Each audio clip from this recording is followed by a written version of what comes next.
మన ప్రభువును రక్షకుడైన యేసుక్రీస్తు శుభనామములో మీకు వందనాలు చెల్లిస్తూ అడ్వెంట్ ఇవాంజలికల్ లూథరన్ సంఘ కాపరుల పక్షాన శుభాలను తెలియజేస్తూ ఉన్నాను. మండలకాల ధ్యానాలలో 12వ దిన డివోషన్కి మనము చేరుకున్నాం. నిన్నటి దినాన మీరు లోకమునకు ఉప్పై ఉన్నారు, మీరు లోకమునకు వెలుగై ఉన్నారు అన్న యేసుక్రీస్తు ప్రభువారి దేవుని రాజ్య విలువల వివరణలో నుంచి మన సంఘ కాపరి సంజయ్ గారు మాట్లాడిన సంగతులు మీరు విన్నారు.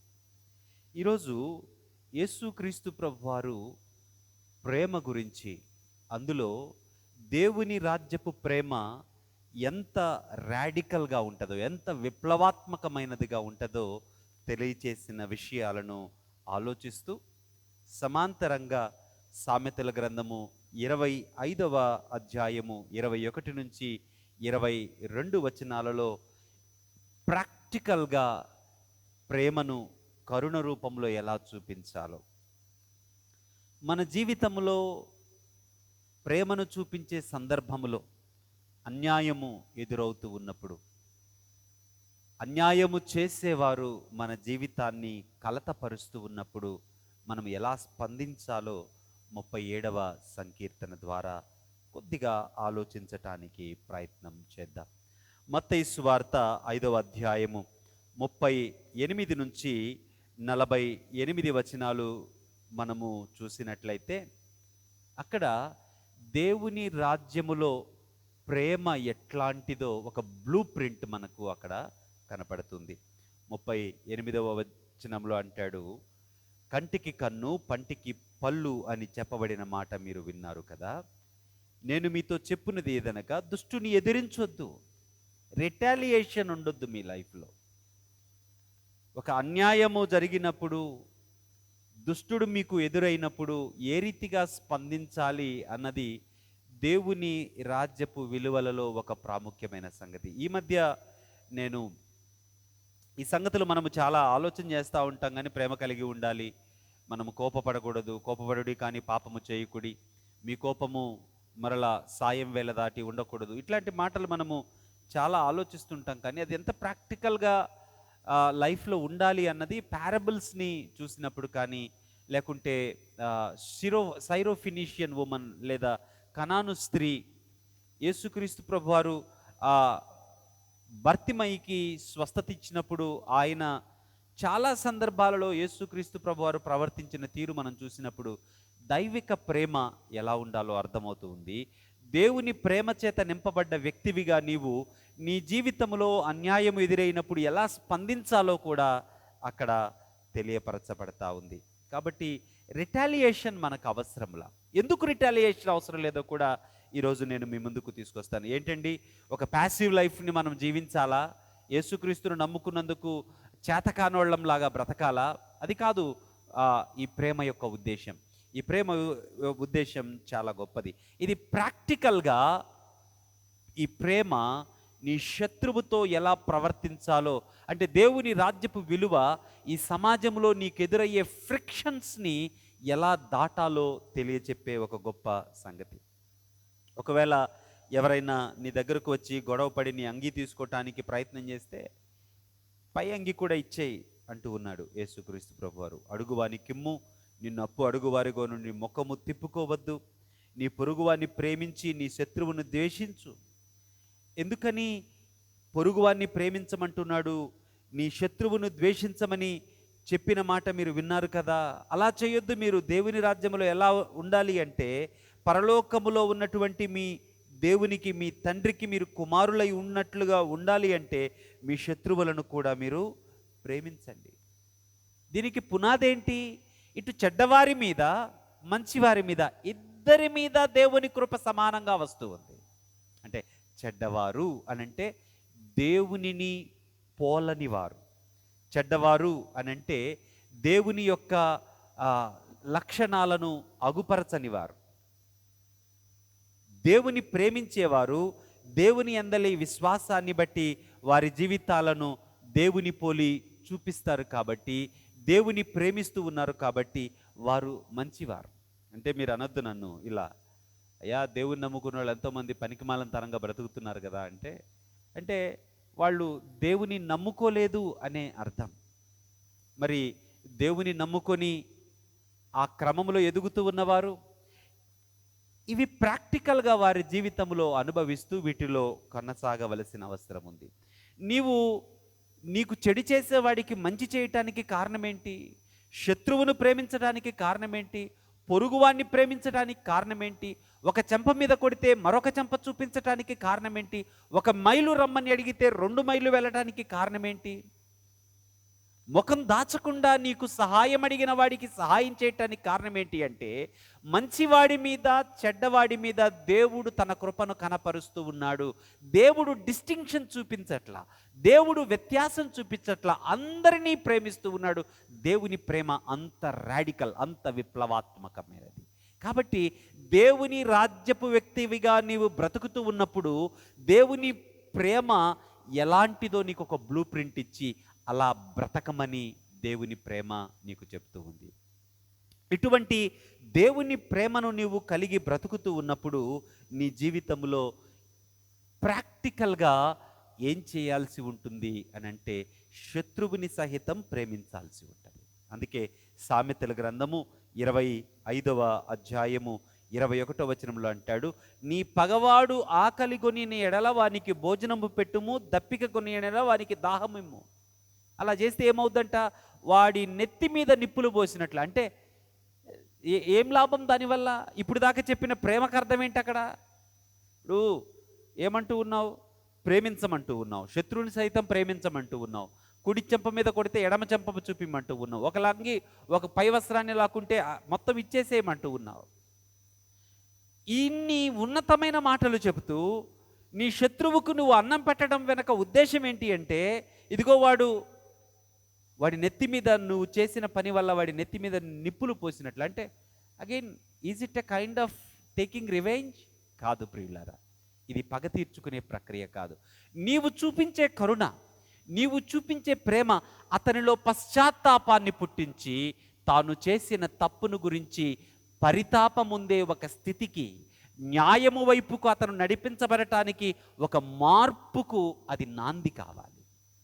అంతేకాని అది నీవు పగ తీర్చుకునే ఒక స్థానం కాదు, లేకుంటే ప్రదేశం కానే కాదు. అందుకే దేవుని మాట అంటూ ఉంది, నీ పగవాడు ఆకలి కొని నీ ఎడల వానికి భోజనము పెట్టు, దప్పిక కొని ఎడల వానికి దాహానికివ్వు.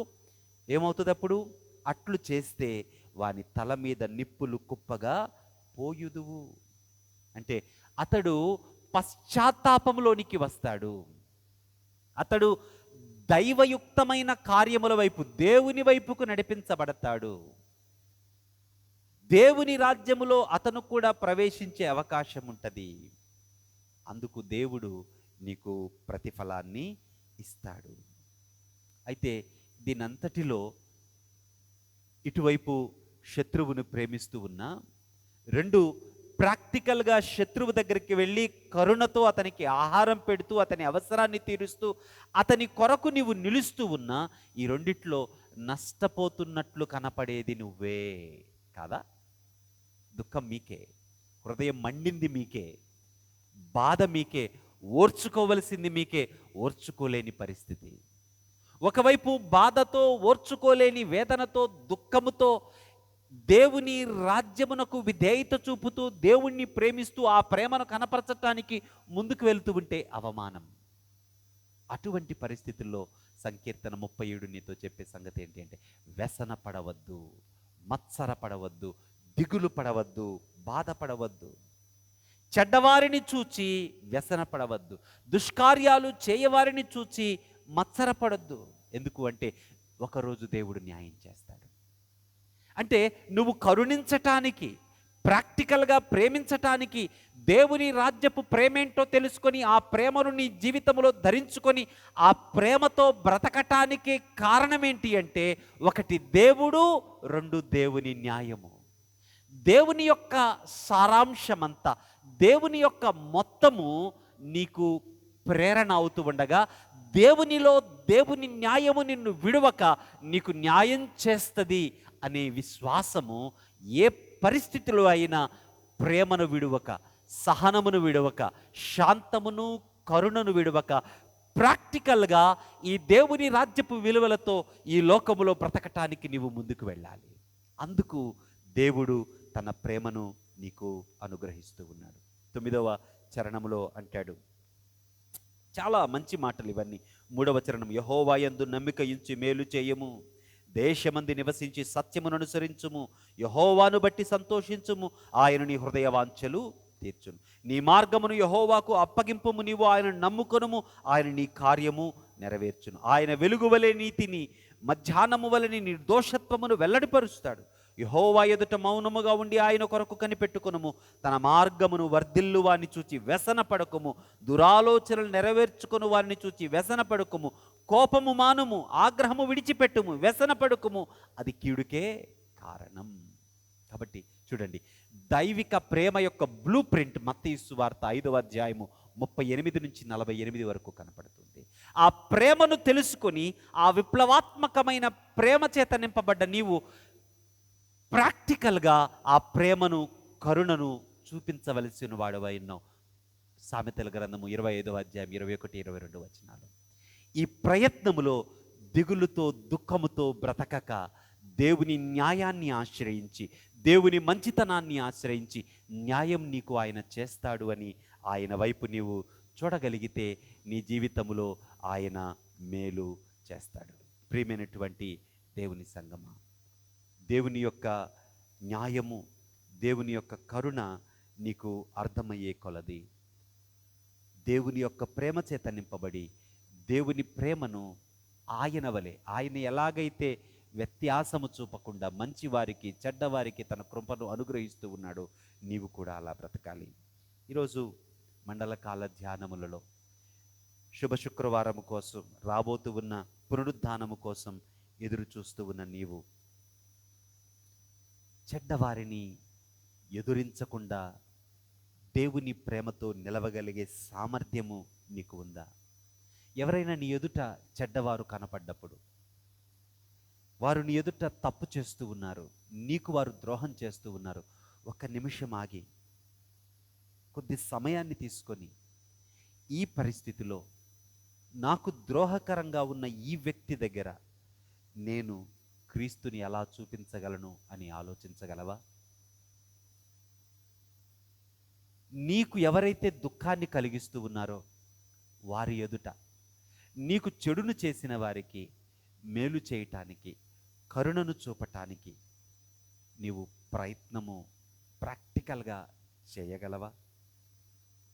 ఇవన్నీ చేస్తూ దేవుడు న్యాయమైన వాడు, ఆయనను పోలి నా బ్రతుకును నేను ముందుకు అడుగులు వేస్తూ ఉన్నాను, తన న్యాయాన్ని నాకు చేస్తాడు అని దేవుని న్యాయాన్ని బట్టి ధైర్యముతో ఈ విప్లవాత్మకమైన ప్రేమ చేత నింపబడి బ్రతకగలవా? ఆఖరిగా నీ హృదయాన్ని పరిశీలన చేసుకో. లెంట్ కోసం, ఈ లెంటులో వచ్చిన ఈ ధ్యానం ద్వారా సిద్ధపడు. దేవుడు నిన్ను బలపరిచి ఆ విప్లవాత్మకమైన ప్రేమతో దేవుని కరుణను అనేకులకు పంచుతూ, దేవుని న్యాయాన్ని ఆశ్రయించి ఆయనిచ్చే ఫలం కోసం ఎదురు చూసే ధైర్యంతో నిన్ను నింపునుగాక. ఆమేన్. ప్రార్థన చేస్తాను. పరిశుద్ధుడా, ఎందరూ ఈ మాటలు విని ఈ మాటలను తమ హృదయంలో భద్రం చేసుకొని విప్లవాత్మకమైన మీ ప్రేమ చేత నింపబడి ఆ ప్రేమ పరిచర్యను ఇతరులకు పంచటానికి తీర్మానం చేసుకుంటూ, ఈ క్రమంలో ఎదురయ్యే ప్రతి అన్యాయాన్ని, అవమాన అనుభవాలను